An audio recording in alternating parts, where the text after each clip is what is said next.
Hey guys, Effie here. Today I'm going to make this trio of Christmas cards using a combination of our glitter adhesive papers and some of our cover plate dies. So I'm going to start off by making my own glitter cardstock using our glitter adhesive paper, and I'm just going to show you how I do so using our silver glitter paper. So I just peel back the glitter paper and then I adhere it onto some A2 size white cardstock, and then after I've applied and cut off any excess glitter paper, I have my own homemade glitter cardstock, and I've created my own silver, red, and gold cardstock panels. Then I'm going to take 3 additional white cardstock panels and I'm just going to die cut them using 3 of our geometric cover plate dies. I'll be using our Geo Circle, Geo Lattice, and Geo Mountain cover plate dies. For the Geo Mountain, I'm just using the cover plate A die. There are B and C plates and you can layer them together, but for today I wanted to create a more simpler holiday card using a single cover plate die. So I just went with the A plate. You can use the B or C plate, or you can use a combination of all 3 if you want to spice things up, but I chose to keep it somewhat simpler for today's projects. So once all 3 cover plate dies were die cut into my panels, I'm just going to layer them over my glitter cardstock panels. And to do so, I took our double-sided adhesive sheet and I just trimmed them into very, very narrow strips, and I'm going to add these strips behind my cover plate die cuts, and I'm just going to add them to all 4 edges. And once I've added them to the edges, I'm going to peel off that protective paper and just carefully adhere them over my homemade glitter cardstock. And we are about halfway through because we have our background panels done. Our glitter adhesive papers come in packs of 5 sheets, and you can buy individual colors or you can buy them in mixed packs, but I chose to do a variety of colors for today's video just to show you how gorgeous and versatile these papers can be. So once I've layered my die cuts over my glitter papers, I'm going to create some borders using the first and third dies in our double stitch rectangle small die collection. So once I've die cut the entire panel, I'm just going to keep I'm just going to keep the one border and use the other pieces for future projects. I also cut out another rectangular panel using the smallest die from this die collection. Once all the die cutting was complete, I just stamped some of our fresh cut poinsettia outline images onto some white cardstock using our Caviar hybrid ink, which is Copic friendly. After I stamped out all my images, I just hit the panel with my heat tool to dry all that ink to make sure the ink did not bleed. Once the ink is completely dry, they are Copic friendly and they won't bleed as you color. So I'm going to go ahead and color in my first poinsettia using a combination of red Copic markers. I'm starting out with my lightest light rouge Copic marker, and I'm going to color each petal in, and I'm going to bring that color up all the way almost to the edge of the petal.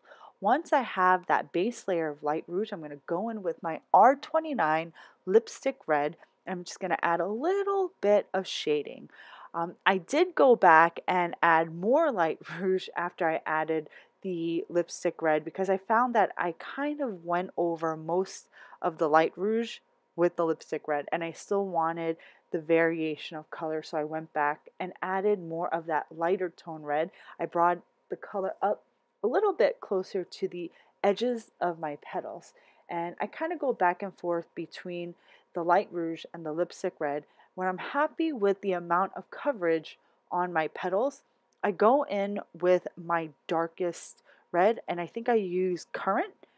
Yes, it's R56 Currant, and I just add a little tiny bit of shading to the inner edges of my petals, and I'm literally just kind of just going in and adding touches of this deep red. Once my petals are colored in, I'm going to go in with my meadow green and just color in the centers of my poinsettias. Then I'm going to go ahead and color in the foliage that I've stamped on the rest of my panel, and I'm going to use a combination of 3 green Copic markers, starting with my lightest green, then I'll go in with that mid-tone green, and then I'll go in with the darkest green.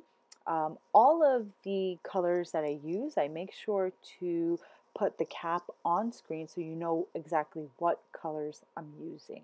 One piece of advice that I'll give you guys at this point is to stamp and color and die cut some extra foliage elements. If you need more as you're assembling your floral clusters, of course you can always do so, but I find that it messes up my flow sometimes. So I always try to create more than I anticipate that I'll need, because I can always save those extra pieces for later projects. I mean, for my own personal preference, I like fuller floral clusters. I love adding a lot of leaves and berry branches and foliage clusters. That's just my style. So I always like to create extra so that I have them on hand when I need them. So once I finish coloring all my elements, I'm going to die cut everything using their coordinating dies. Then I'll take these 2 beautiful banners from our basic banners sentiment stamp set, and I'll stamp them in the same Caviar black hybrid ink. Then I'll take the Merry Christmas sentiment from our mini holiday add-on banners stamp set, and I'll just stamp this right inside our banners. You're gonna have to manipulate the stamp just a little bit so that they curve and stamp within the banners, but that's easy, and you can just curve it just a little bit and they fit right inside these beautiful banners. Once everything was stamped, I die cut the banners using their coordinating dies. Next, I'm going to pop up the 2 borders that we created earlier with some dimensional foam tape, and I'll pop these borders up onto the GeoCircle and Geometric Lattice die cut background panels that we made. For the Geo Mountain, we're going to do a little something different, and that's going to come later in this video. So once I got my borders popped up, I'm going to start assembling my floral clusters using the fresh cut poinsettia outline images that we colored and die cut earlier. So after I popped up the one single bloom, I just added some of the leaves, and then I'll add some of the clusters and the berry branches.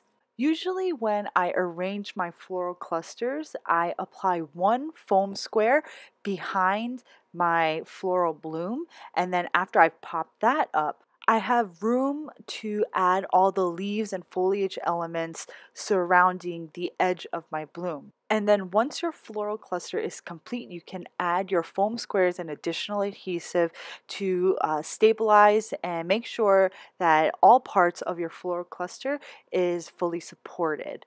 Then I just added my sentiment banners to complete the first 2 cards. Then I'll create my 3rd card. I stamped the season's greetings from the mini add-on banner sentiment set onto that small rectangular panel that we created earlier, and then I just popped up the 1 single bloom with leaves and berry clusters. And that completes my card. I chose not to further embellish my card because I thought that the glitter panels really just added enough interest for my projects. So I hope you all enjoyed my video today. Don't forget to subscribe to our YouTube channel because I update it on a weekly basis. So thanks again for watching, guys. I'll see you next time.